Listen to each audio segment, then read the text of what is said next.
Imagine living in a country where you could be arrested in the middle of the night, not for something you did, but for something you believed. Imagine your neighbors secretly reporting you to the authorities. Imagine being forced to confess to a crime that you didn't commit. Imagine being tortured until you admitted your beliefs were wrong. Imagine your property being taken, your family ruined, and your name destroyed, all because someone suspected you believed the wrong thing.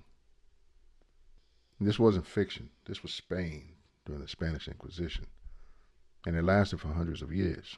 This is Dangerous Beliefs, a series about how ideas and beliefs have shaped history and sometimes led to suffering, death, war, and destruction. Today we're talking about the Spanish Inquisition.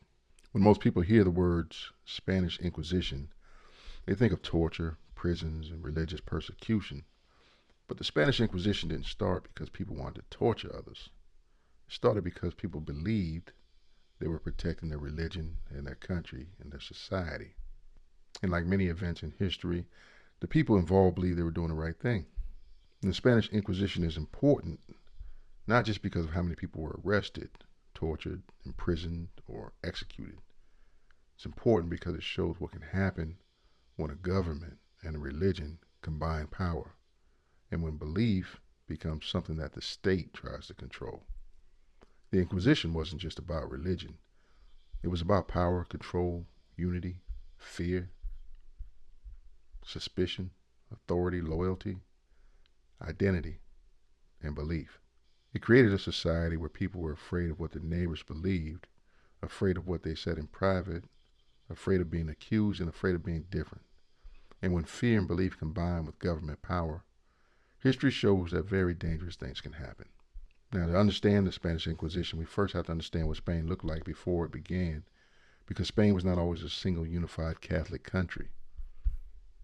For hundreds of years, the Iberian Peninsula, what we now call Spain and Portugal, was a place where three major religions lived side by side. You had Christians, you had Muslims, and you had Jews. And this period is sometimes called La Convivencia, which means the coexistence. In some areas, these groups lived relatively peacefully. They traded with each other, they worked together, translated books, shared knowledge, and built cities together. Muslim-controlled cities like Cordoba and Granada became major centers of learning, science, medicine, philosophy. Jewish scholars, Muslim scholars, and Christian scholars all contributed to education and knowledge during this time. But even though these groups sometimes lived together peacefully, there was always tension beneath the surface. Because religion at this time was not just about personal belief. Religion was tied to the government. It was tied to your identity, loyalty, the culture, the law. It was tied to power, land, taxes. So religion was not just about what you believed. It was about who ruled, who had power, and who belonged. Starting around the year 700, Muslim armies had conquered most of the Iberian Peninsula. They ruled large parts of Spain for centuries. But Christian kingdoms in the north slowly began fighting to take the land back. And this long series of wars was called the Reconquista, which means the reconquest. And this wasn't a short war. It lasted for hundreds of years. Generation after generation grew up in a society where Christians and Muslims were fighting for control of the same land in Europe. So over time, religion became tied strongly to things like loyalty and national identity. It was part of politics. It was a foundation of war, a foundation of power. Being Christian didn't just mean that you believed in Christianity. It meant that you were part of the Christian kingdoms. You were part of the political and military struggle. You were part of the identity of the future Spain. And by the late 1400s, Christian kingdoms had slowly pushed Muslim rule further and further south. The last Muslim kingdom in Spain was Granada, and in 1492, Granada fell to the Christian rulers Ferdinand and Isabella. And this is very important because 1492 is the same year that Granada fell, Columbus sailed to the Americas, Spain became politically unified under Ferdinand and Isabella, and shortly after, the Spanish Inquisition began. This was a turning point in Spanish history. Spain was becoming a unified country, and the rulers wanted religious unity to match the political unity. Ferdinand and Isabella believed something that many rulers throughout history have believed. A country with one religion is easier to control than a country with many religions. They believed that religious unity would bring political stability and national unity and loyalty to the crown and social order, less internal conflict, stronger national identity. So from their perspective, religious unity was not just about religion, it was about power, control, and stability. This is a pattern we see many times in history. Governments want unity, religion provides identity, identity creates loyalty, loyalty creates stability, stability protects power. So the push for religious unity in Spain was as much political as it was religious. After the Christian kingdoms took control of more territory, Jews and Muslims were often allowed to stay, but they were considered second-class citizens in many places. And they sometimes had to pay extra taxes and live in separate areas, follow different laws, convert to Christianity. They always faced social pressure, and they faced discrimination. They faced suspicion. They faced violence during certain periods. Over time, many Jews and Muslims converted to Christianity, and these converts were called conversos, Jewish converts, moriscos, Muslim converts. But here is where a very important and very dangerous idea begins to develop. Many Christians began to believe that these converts are not really Christians. They're pretending. They believe that they're secretly still Jewish or Muslim, and that they're secretly practicing their old religion. Essentially, they believed that they were hiding their true beliefs. So now the fear was not just about different religions. It became about people who look like us may secretly believe something else. And this is a very dangerous idea, because once a society becomes worried about secret beliefs, it creates suspicion everywhere.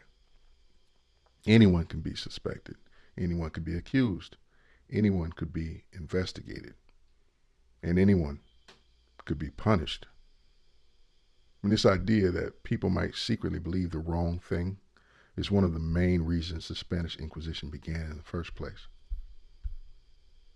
Another idea began to develop in Spain around this time called limpieza de sangre, or purity of blood. And this was the idea that if someone converted to Christianity, their ancestry still mattered. So people began to believe that if your ancestors were Jewish, you might secretly still be Jewish. And if your ancestors were Muslim, you might secretly still be Muslim. Your bloodline mattered. Your ancestry mattered. Your family history mattered. And this created a society where people began investigating. They started looking at family history and ancestry and people's background and grandparents, their great-grandparents, marriage records, birth records. People were judged not just by what they believed, but by where their family came from. This is a very dangerous idea that we also see over and over again in history. The idea that some people are different or suspicious because of their ancestry or their background. By the late 1400s in Spain, we now have several important conditions. Spain had just been unified under Ferdinand and Isabella. The Reconquista had just ended.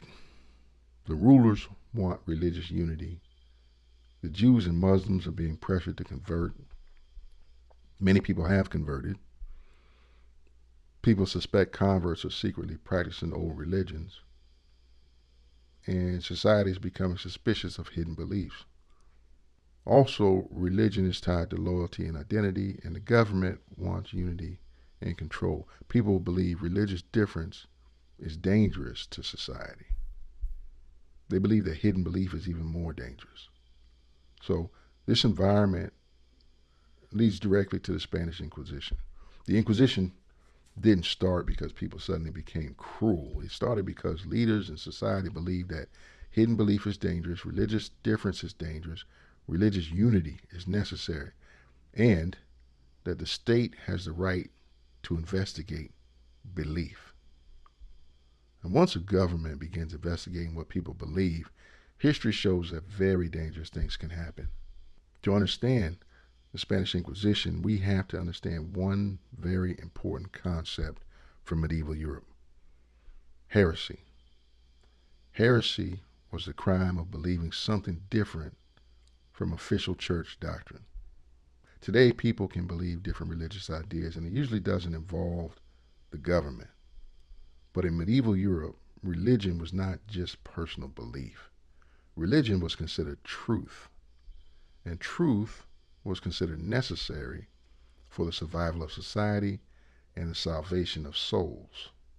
So, if someone believed something different, it was not just seen as disagreement, it was seen as dangerous, corrupting, evil. It was a threat to society, a threat to souls, a threat to unity, a threat to authority. Oh, overall, a threat to God's order. So, heresy was not treated like a different opinion. It was treated like a crime against society and against God. The medieval Catholic Church believed something very important. They believe that there's one truth, one church, and one path of salvation. And if that is your belief, then anyone teaching something different is not just wrong, they're dangerous. Because if people follow the wrong belief, they might go to hell. They might lead others to hell. They might divide society, cause a rebellion, challenge authority. They're going to create conflict, and they're going to break unity. They're going to destroy the social order. So, from the perspective of the church and many rulers at the time, stopping heresy was not cruelty. It was seen as protecting souls and protecting society.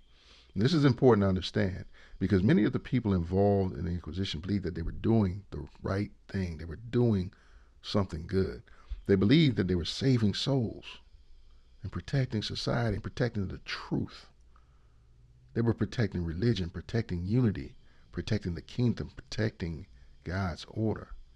And this is something we see many times in history. People often commit terrible acts, not because they think they're evil, but because they think that they are right. Another very important part of this story is that in medieval Europe, the church and the government were closely connected. Kings ruled by what was called divine right, meaning they believed God had chosen them to rule.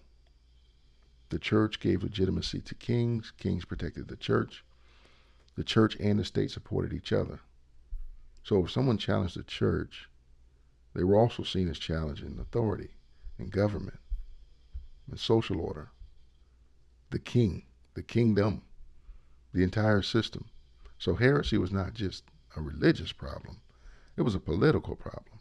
Belief alone is one thing. Belief plus government power is something very, very different. Spain didn't invent the idea of an inquisition, but Spain made the Inquisition much more organized, powerful, long-lasting. At the core of the Spanish Inquisition is a very important and very dangerous idea that the government and religious authorities have the right to investigate what people believe. Not what they do, not what crimes they commit, not actions that they take, but what they believe. And once a government begins investigating belief, several things usually follow: suspicion, informants, secret accusations, forced confessions, torture, trials, punishment, fear, social pressure, silence, conformity. And this pattern appears over and over again in history. It happens during religious inquisitions, political purges, secret police states, ideological revolutions, totalitarian governments. cultural revolutions, anti-heresy movements, anti-traitor movements, anti-enemy movements, different belief systems, same pattern. The Spanish Inquisition was built on a few key beliefs. One, religious unity is necessary for a strong country. Two, heresy is dangerous to society and to souls. Three, converts might secretly practice old religions. Four, hidden belief is dangerous. Five, the church has the authority to define truth. Six, the state has the authority to enforce religious unity. 7, investigating belief is justified. 8, confession is necessary for salvation. 9, punishment is necessary to protect society. And 10, fear can enforce unity. Now, these beliefs led directly to the creation of the Spanish Inquisition. And once the Inquisition began, it would last for hundreds of years. To understand why the Spanish Inquisition began when it did, we need to talk about two very important people, King Ferdinand of Aragon and Queen Isabella of Castile. Their marriage in 1469 united two of the most powerful kingdoms in Spain, and it's often considered the beginning of a unified Spanish state. They're sometimes called the Catholic monarchs, and they believed very strongly that religious unity would create political unity, and political unity would create a strong kingdom. Now, before Ferdinand and Isabella, Spain was not a single country. It was a collection of different kingdoms. It had Castile, Aragon, Granada, which was Muslim, Navarre. They had others. Each region had its own laws, customs, and sometimes different religions. When Ferdinand and Isabella united Castile and Aragon, they began building what would become Spain as a unified nation. But they faced a problem. The new kingdom contained Christians, Jews, Muslims, Jewish converts to Christianity, Muslim converts to Christianity, people suspected of secretly practicing older religions or old religions. So from their perspective, Spain was politically united but religiously divided, and they believed religious division could lead to disloyalty and rebellion. They believed that eventually it would create social conflict, political instability, and a weak national identity. So they wanted religious unity. In modern times, we often think of religion as a personal belief, but in the 1400s, religion was also seen as a sign of loyalty. If you were Catholic, you were loyal to Catholic Spain. If you were Muslim, your loyalty might be questioned. If you were Jewish, your loyalty might be questioned. If you were a convert, people might suspect you were pretending. So religion became tied to loyalty, citizenship, identity, trust, government, power, and national unity. And this, again, is something we see often in history. Governments often want people to think the same, to believe the same, to identify the same, because unity makes societies easier to control and govern. One of the biggest concerns for Ferdinand and Isabella was a population of conversos, Jews who had converted to Christianity. Many Jews converted to Christianity because they were pressured. They wanted to avoid persecution. They wanted better jobs. They wanted social acceptance. They wanted safety. They wanted to stay in Spain. But many Christians believed that some conversos were secretly practicing Judaism. They secretly followed Jewish customs. They secretly raising their children as Jews, essentially secretly rejecting Christianity, pretending to be Christian. And these people were sometimes called crypto-Jews, meaning secret Jews. Now, whether this was true or not in many cases didn't really matter. What mattered was the suspicion. And suspicion is very powerful in societies where belief is tied to loyalty and identity. Because once suspicion becomes common, people start watching each other. They start reporting each other and accusing each other. And that is exactly what happened. Ferdinand and Isabella asked the Pope for permission to create an Inquisition in Spain. But the Spanish Inquisition was different from earlier Inquisitions. Most Inquisitions were controlled by the church. The Spanish Inquisition was largely controlled by the Spanish monarchy. This is very important because it meant the Inquisition wasn't just about religion, it was also about government power, political control, social control, national unity, confiscating property from the accused, controlling populations, eliminating religious minorities, and strengthening the monarchy. So the Spanish Inquisition served multiple purposes: religious unity, political unity, social control, financial gain. Property of accused was often seized. It strengthened the royal authority, and this is another pattern we see throughout history. Sometimes belief is the reason given for an action, but power control are also major motivations. Now, the year 1492 is one of the most important years in Spanish history. The last Muslim kingdom of Granada fell. Spain became fully Christian controlled. Columbus sailed to the Americas.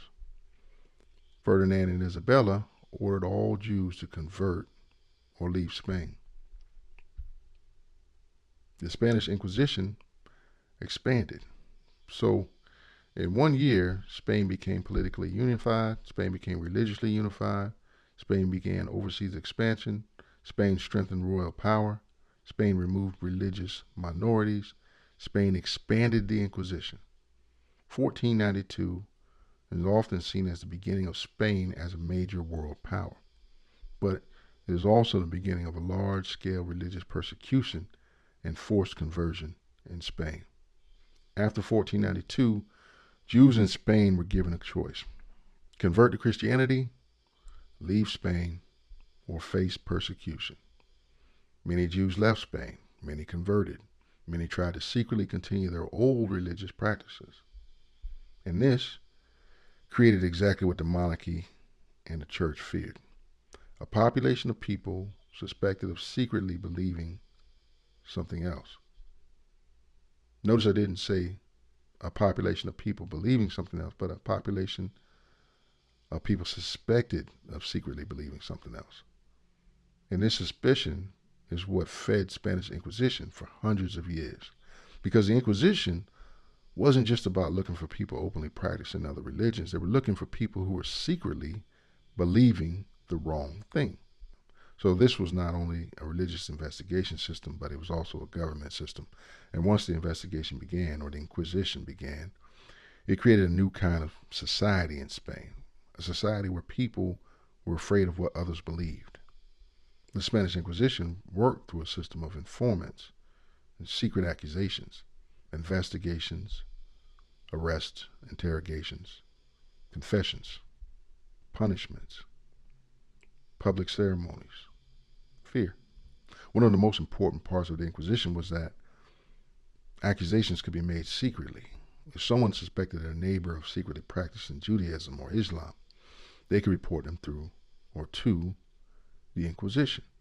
And the accused person often didn't know who accused them. Imagine living in a society where anyone could accuse you, but you might not know who accused you. You might not know what you were accused of. You might be arrested suddenly. Your property could be taken. Your family could suffer. You might be tortured. You might be forced to confess. This created a society where people were very careful about what they said, what they did, what they ate, how they dressed, who they associated with, what holidays they celebrated, what language they spoke, what books they read, what customs they followed, because any one of those things could be seen as evidence that someone was secretly practicing another religion. Inquisitors look for signs that somebody might secretly be Jewish or Muslim. Some of the things that people were accused of included things like not eating pork, bathing on certain days, lighting candles on Friday night, wearing clean clothes on Saturday, saying certain prayers, avoiding certain foods, speaking Hebrew or Arabic, having certain books, washing your hands frequently,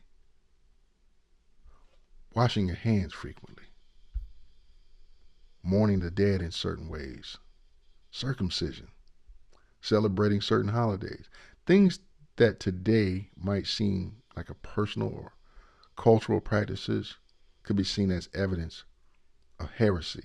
So everyday behavior became suspicious. This is another pattern we see in history. When societies begin investigating belief, ordinary behavior can become suspicious.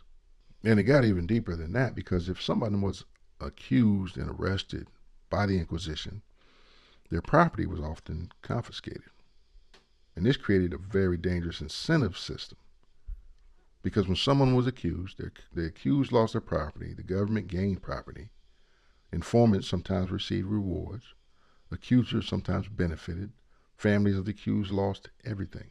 This meant accusations could be motivated by money, property, revenge, jealousy, personal disputes, business competition, social conflict, fear, suspicion, pressure.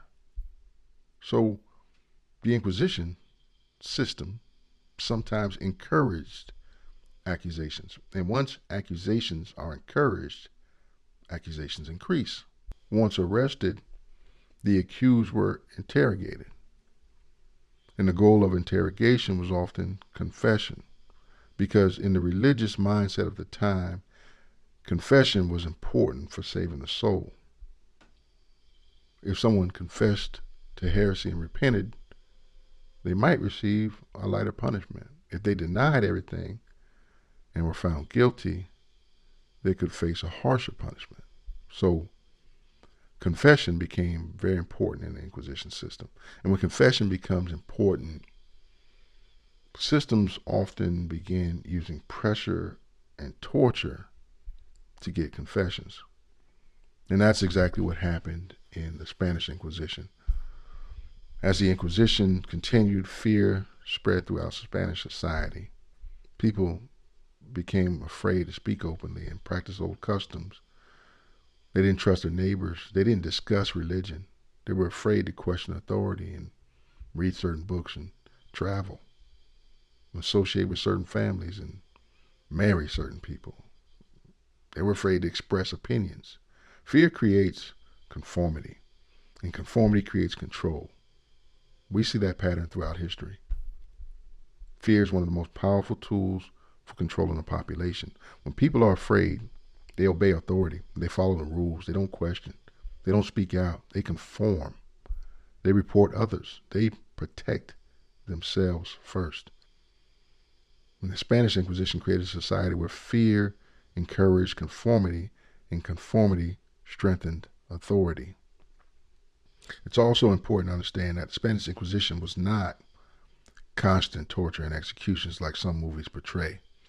Many people were investigated, fined, forced to confess, forced to wear special clothing, forced to attend public ceremonies, forced to perform penance, imprisoned, exiled. But torture and execution did happen. And the fear of torture and execution was enough to control many people. Sometimes the fear of punishment is more powerful than the punishment itself. The Spanish Inquisition created a society where people weren't punished for what they did, but what they believed, or what others believed that they believed. So now we get to one of the most famous and darkest parts of the Spanish Inquisition: the trials, the torture, and the public punishments. When most people hear Spanish Inquisition, this is usually what they're thinking about. But it's important to understand why these things were done, because the people running the Inquisition didn't see themselves as villains. They believed that they were defending true faith and saving souls and protecting society, enforcing unity, preventing heresy, maintaining order and protecting the kingdom, protecting God's truth. Again, this is a pattern we see many, many times in history. People often justify extreme actions if they believe that the cause is important enough. Remember, the main goal of Inquisition trials was confession. If someone refused to confess and was found guilty, they can face life imprisonment, forced labor, or execution. So confession became very important, and when confession is very important, torture often becomes part of the system. And the Spanish Inquisition, again, did use torture, although not every accused person was tortured. They used torture to get confessions and get the names of other heretics and break resistance, to force admissions. They used it to create fear and enforce authority.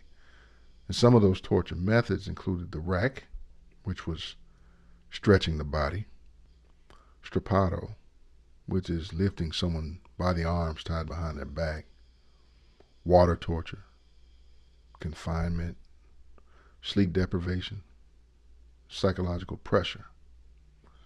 Torture was usually presented as a way to get to the truth. But in reality, torture often gets confessions whether they're true or not, because people will say almost anything to stop the pain. Torture often produces confessions, but not necessarily the truth. And these Inquisition trials were very different from modern courts. Often the accused didn't know who accused them. In America, you have a right to face your accuser. The accused didn't know the full charges. Nowadays, that is a requirement. The accused had limited ability to defend themselves. Witnesses were often secret. Evidence could be rumors or behavior. Evidence could be rumors or behavior. Confession was very important, and torture could be used. Property could be confiscated and families could be affected. So once someone was accused and arrested, it was very difficult to defend themselves. The system was designed more to confirm guilt than to prove innocence. So rather than like today where you're innocent until proven guilty, this was more like guilty until proven innocent.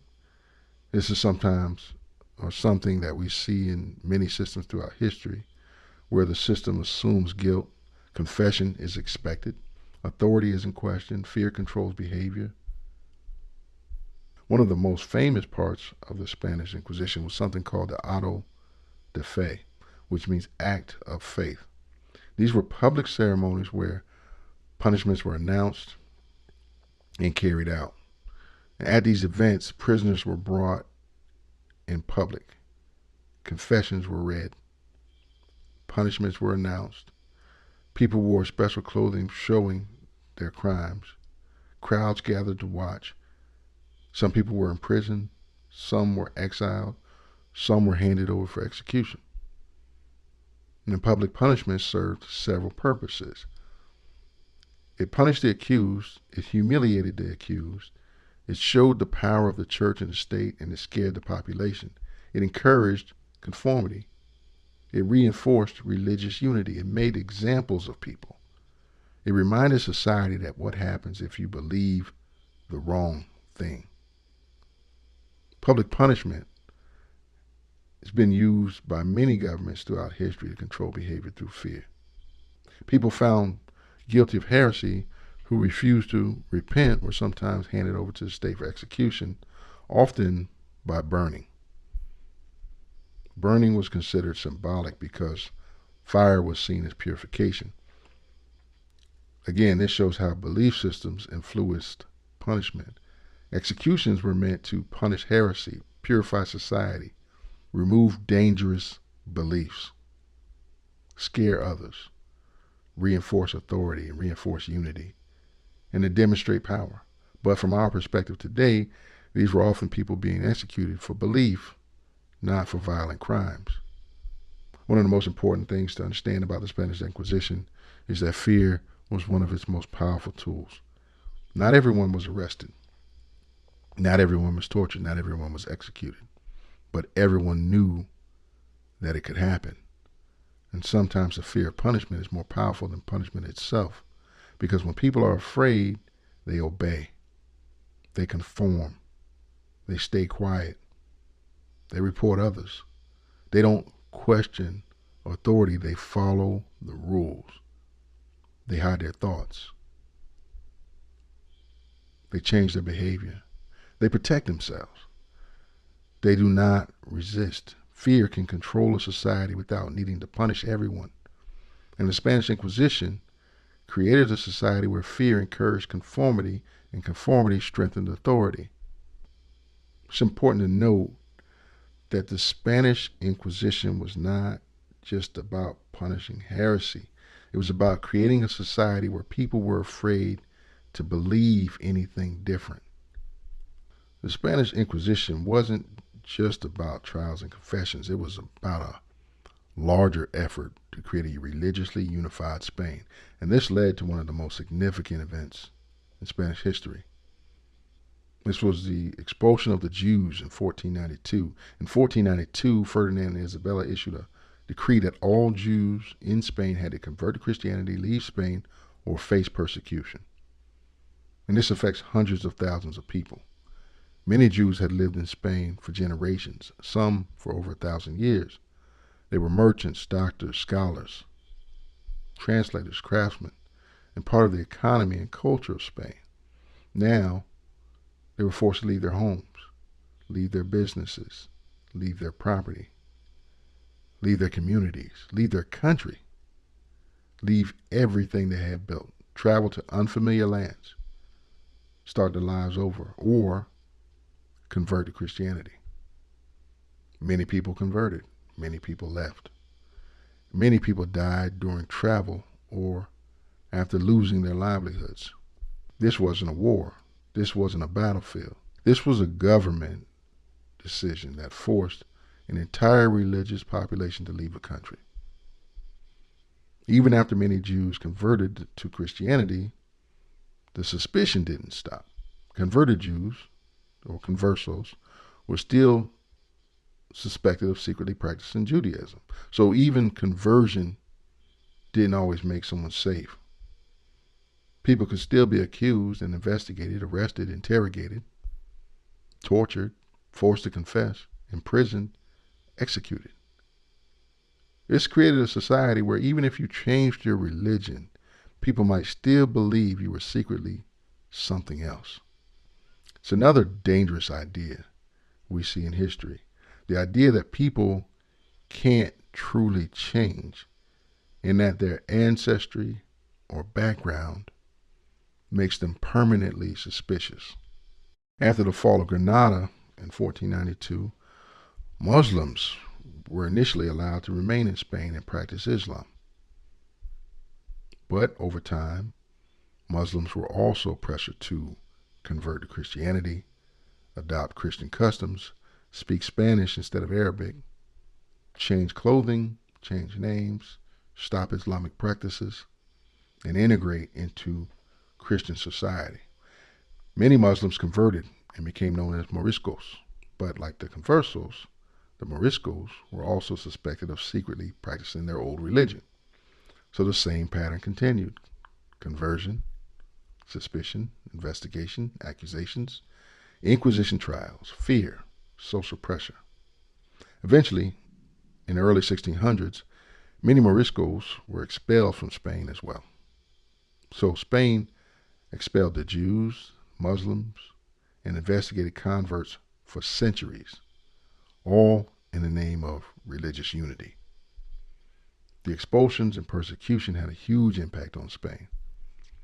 Many of the people expelled were merchants, farmers, craftsmen, scholars, doctors, bankers, translators, teachers, engineers, skilled workers. When large populations of skilled people leave a country, the country often suffers economically and culturally. Some historians believe the expulsions contributed to Spain's economic decline in later centuries. So, in trying to create religious unity, Spain may have weakened itself economically and culturally. It's another pattern we see in history. When societies remove or persecute certain groups, they sometimes lose knowledge, skills, and economic strength. What happened in Spain during this time could be described as a form of religious cleansing. The goal was one religion, one identity, one culture, one loyalty, one belief system, one national identity. There was a belief that a country must be unified in religion, culture, or belief to be strong. And sometimes governments try to create that unity by expelling people or forcing conversion or punishing belief, controlling education, controlling speech, controlling religion, controlling identity. These ideas have led to many conflicts and persecutions throughout history. The expulsion of Jews and Muslims from Spain were based on a belief that people who believe differently can't truly be part of our society. That's a very powerful and very dangerous belief, because once a society decides that certain groups don't belong because of what they believe, it can lead to expulsion and discrimination and segregation, persecution, violence, war, even genocide. The pattern often repeats. Different countries, different religions, different ideologies, different time periods, but the same idea. People who believe differently do not belong. Spanish Inquisition wasn't just about trials and torture. It was part of a larger effort to create a country where everyone believed the same thing, and people who believed differently were forced to change, leave, or suffer. When we talk about the Spanish Inquisition, it's easy to focus on the courts, the torture, the trials, and the politics. But like every event in history, the most important part is the human cost. These weren't just numbers or records in a court system. These were people, families, parents, children, neighbors, workers, merchants, farmers, teachers, doctors, ordinary people trying to live their lives. And many of those lives were destroyed, not because of crimes, but because of belief, suspicion, and accusation. When someone was accused by the Inquisition, it didn't just affect that person, it affected their entire family. Families often lost their homes, they lost property, they lost their businesses, lost their reputation, lost their social standing, their income. They lost their community. They lost relatives to prison or execution. They lost their future. Children could grow up with the stigma that their parents were heretics. Families could be poor for generations because property was confiscated. Even if someone was later released, their reputation and their family reputation could be permanently damaged. One of the most devastating parts of the Inquisition was the property confiscation. If someone was accused and arrested and their property was seized, their money was taken, their business was taken, their land was taken, their home was taken, their family could be left with nothing. This meant that accusations didn't just destroy individuals, it destroyed entire families, bloodlines financially. And keep in mind, it also created that dangerous incentive system that I mentioned earlier, because if someone was accused, the government gained property, informants got rewards, so people's rivals could benefit. Debts could disappear, business competitors could remove competition, personal enemies could seek revenge.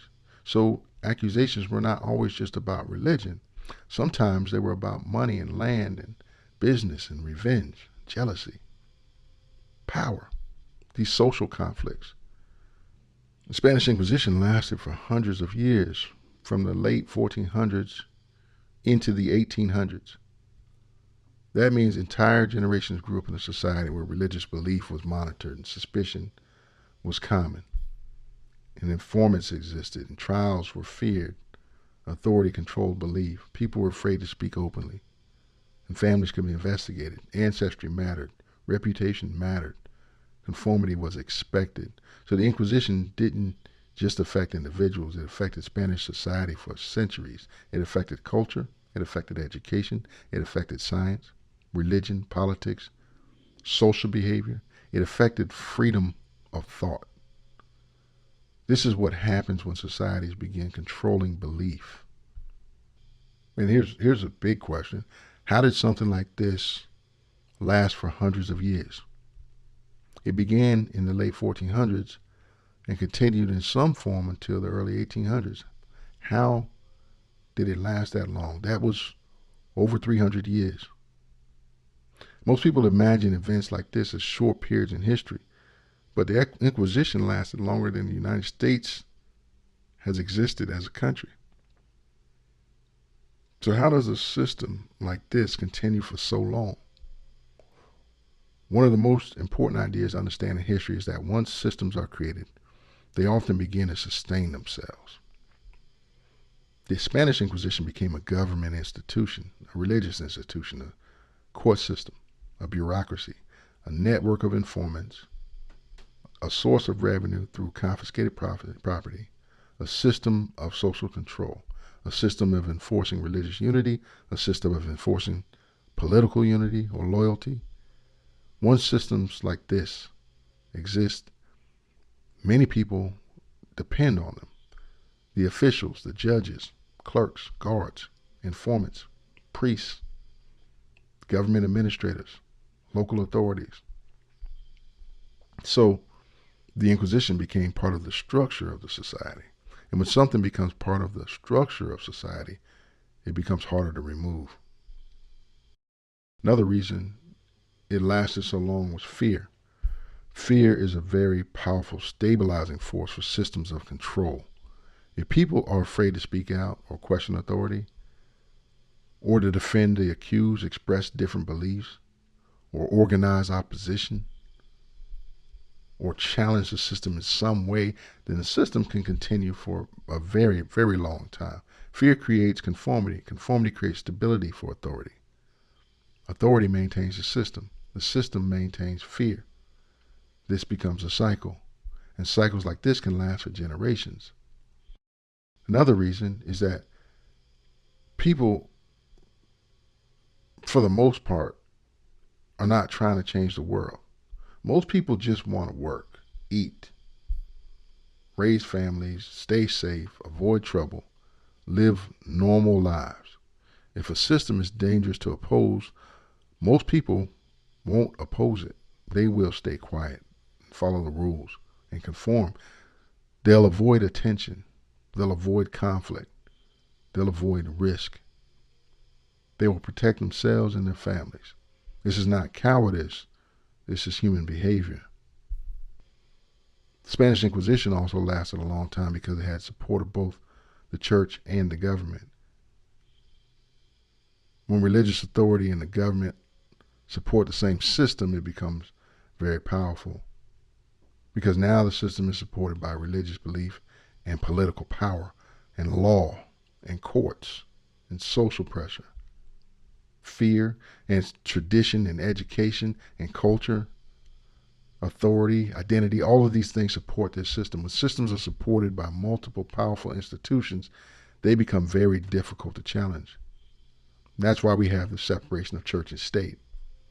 Another very important idea is this: if something exists long enough, people begin to think that it's normal.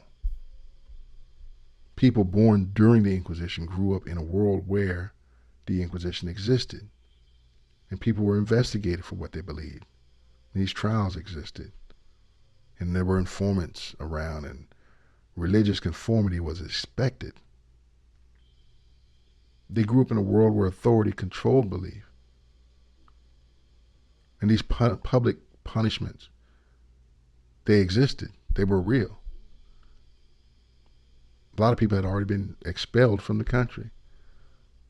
They grew up in a world where religious unity was normal and questioning belief was dangerous. So for many people, the Inquisition was not shocking. It wasn't unusual. It was just part of life. People often accept the systems they're born into as normal, even if those systems are very restrictive or unfair. Now, over time, the power of the Spanish Inquisition slowly declined. And this happened because of the Enlightenment and new ideas about freedom and new ideas about science, new ideas about religion, new ideas about government. There were economic changes, there were political changes, there were wars, and there were changing social attitudes. Also, Spain's power declined. There was a changing relationship between the church and the state. Eventually, in the early 1800s, the Spanish Inquisition was officially abolished, but by then it had existed for centuries and had affected Spanish society for generations. It lasted for centuries, but not everybody supported it. But because of fear, authority, religion, and government power combined, it created a system that was very difficult to challenge. And now that we've gone through the history of the Spanish Inquisition, we need to step back and look at the bigger picture, because the Spanish Inquisition isn't just a story about Spain. It's a story about belief, authority, power, fear, and control. And more importantly, it's a story about what can happen when a society decides that belief must be controlled. At the center of the Spanish Inquisition was a very simple but very powerful idea. The government and religious authorities have the right to investigate what people believe. Not what they do, not crimes they commit, not violence, not theft, not actions, belief. But once a government begins investigating belief, a certain pattern usually follows. There's the suspicion, informants, secret accusations, arrests, interrogations, forced confessions, punishments, fear, conformity, silence, and then social control. This pattern appears many times in history, not just in Spain. Different time periods, different belief system, different ideology, but the same pattern. Another important lesson from the Spanish Inquisition is that belief alone is one thing, but belief combined with government power is something very different. Belief by itself, people argue, people debate, people disagree. They form groups, they form communities, they form religions, they form philosophies. But belief combined with government power can lead to laws about belief, punishment for belief, investigations into belief, loyalty tests, forced conversions, expulsion, imprisonment, torture, execution. It leads to things like social control and fear and conformity. So many of the most dangerous events in history are not just about belief. They're about belief plus power.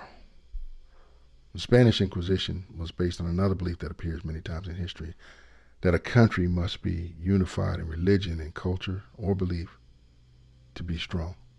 So governments sometimes try to create unity by forcing conversion and punishing disagreement, expelling minorities, and controlling education, controlling speech, controlling religion, controlling culture and identity, controlling information, controlling belief. These ideas have appeared in many different societies and political systems: religious states, monarchies, empires, communist states, fascist states, totalitarian governments, revolutionary governments, nationalist movements, ideological movements. Different beliefs, same idea. Unity is more important than freedom of belief. And the Spanish Inquisition wasn't run by monsters. It was run by officials, priests, judges, clerks, informants, government officials, ordinary citizens, neighbors, people who believed that they were doing the right thing, people who believed that they were protecting society, people who believed that they were protecting religion, some people who believed that they were protecting the truth. Terrible systems are often maintained by ordinary people who believe that they're doing something necessary or good. And that is one of the most uncomfortable lessons of history. The Spanish Inquisition is not unique. We see similar patterns in historical events: witch hunts, religious persecutions, political purges, secret police states, cultural revolutions, ideological purges, loyalty tests. You have anti-traitor campaigns, anti-enemy campaigns. You have thought crime laws, religious police, political police, genocides, ethnic cleansing. The list goes on and on and on. Different time periods, different beliefs, different ideologies, but the same pattern. Authority defines truth. Authority investigates belief. Authority punishes disagreement. Society becomes afraid. People conform. Freedom decreases. Now, I think people should be free to believe whatever they want. But what happens when those beliefs start affecting other people? Where do we draw that line? Let me know what you think in the comments.